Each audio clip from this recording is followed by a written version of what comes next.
Hello बच्चों, स्वागत है आप सबका आपके अपने इस यूट्यूब चैनल आकाश एकेडमी पर। बच्चे आज आपके लिए लेकर आया गया है हिंदी के 20 महत्वपूर्ण क्वेश्चन। बच्चे अब आपके लिए बहुत ही इम्पोर्टेंट क्वेश्चन है। जो 20 क्वेश्चन है ओमार पर आधारित क्वेश्चन। तो इन सभी क्वेश्चनों को आप एक एक करके अच्छे तरीके से देखिए और इस सभी क्वेश्चनों को तैयार करिए, ताकि आपके हर जो आने वाले जो एग्ज़ाम है इन सभी क्वेश्चनों से आपको लाभ मिले। ठीक है, चलिए शुरू किया जाए इन सभी क्वेश्चनों को। क्वेश्चन नंबर फर्स्ट कर रहा है, भारतेंदु युग के लेखक हैं। तो भारतेंदु युग के जो लेखक हैं यह हैं प्रताप नारायण मिश्र। ठीक है, यानी ऑप्शन नंबर ए सही होगा। इसके बाद अगला क्वेश्चन है, रामचंद्र शुक्ल की रचना है। तो रामचंद्र शुक्ल जो हैं इनकी जो रचना है यह है चिंतामणि।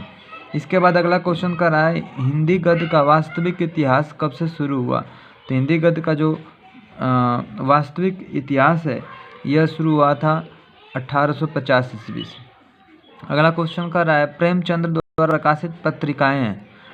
प्रेमचंद्र के द्वारा जो प्रकाशित पत्रिकाएं हैं यह है आपका मर्यादा और हंस। ठीक है, इसके बाद अगला क्वेश्चन कर रहा है, जयशंकर प्रसाद की रचना है। तो जयशंकर प्रसाद की जो रचना है यह है तितली। अगला क्वेश्चन है, एक रहा है, शुक्लोत्तर युग के कवि हैं। तो शुक्लोत्तर युग के जो कवि हैं यह महादेवी वर्मा भी हैं, सुमित्रानंद पंत भी हैं, सूर्यकांत त्रिपाठी निराला भी हैं। तो ये सभी के सभी क्या हैं, सही है आंसर। अगला क्वेश्चन कर रहा है, पंथ के साथ ही रचना है। मतलब पंथ के साथ ही रचना है, तो किसकी रचना है। तो यह रचना जो है यह है महादेवी वर्मा की। इसके बाद क्वेश्चन नंबर अगला देखा जाए। क्वेश्चन नंबर अगला कर रहा है, दीपदान की विधा है। तो दीपदान की विधा जो है यह है एकांकी। ठीक है, इसके बाद अगला क्वेश्चन का रस के अंग होते हैं। तो रस के 4 अंग होते हैं। इस प्रकार से क्वेश्चन नंबर अगला कर रहा है कि जिस छंद के चारों चरण की मात्राएं या वर्णों का रूप समान हो वे कहलाते हैं। तो क्या कहलाते हैं, इसका विकल्प देखा जाए। तो इसमें देखिए जो ये क्या कहलाएगा, इसका विकल्प जो होगा ये होगा सम चरण वाला, सममात्रिक होता है। ठीक है, इसके बाद अगला क्वेश्चन कर रहा है, हास्य रस का स्थायी भाव है। तो हास्य का स्थायी भाव क्या होगा, हास्य होगा। ठीक है, यानी क्वेश्चन नंबर 11 का जो आंसर होगा यह ये वाला राइट होगा।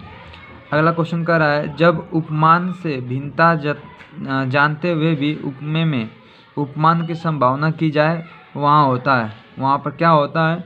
तो वहाँ पर जो होता है यह होता है उत्प्रेक्षा अलंकार। ठीक है, इसके बाद अगला क्वेश्चन कर रहा है, रोला छंद है। तो रोला छंद जो है यह किस प्रकार का छंद है, तो मात्रिक छंद है। अगला क्वेश्चन कर रहा है, अनाचार में उपसर्ग है। तो अनाचार जो है इसमें जो उपसर्ग है यह है अन उपसर्ग। इसके बाद अगला क्वेश्चन है, उपकार शब्द में उपसर्ग है। तो उपकार जो शब्द है इस शब्द में जो उपसर्ग है यह है आपका उप। इसके बाद क्वेश्चन नंबर अगला कह रहा है, रसोई घर में समास है। तो रसोई घर जो है इसमें जो समास है यह है तत्पुरुष समास। चलिए क्वेश्चन नंबर अगला देखा जाए। क्वेश्चन नंबर अगला कह रहा है, इनमें से हाथ का पर्यायवाची है। हाथ का पर्यायवाची पूछा है हाथ का, तो क्या होगा, इसमें कर होगा। ऑप्शन नंबर इसका डी वाला सही होगा। ठीक है, इसके बाद क्वेश्चन नंबर अगला कर रहा है, आग का तत्सम रूप है। आग का तत्सम रूप जो होगा यह होगा अग्नि। चलिए क्वेश्चन नंबर 19 कर रहा है कि तस्मय शब्द का वचन और विभक्ति है। तो तस्मय जो है ये चतुर्थ विभक्ति और एक वचन है।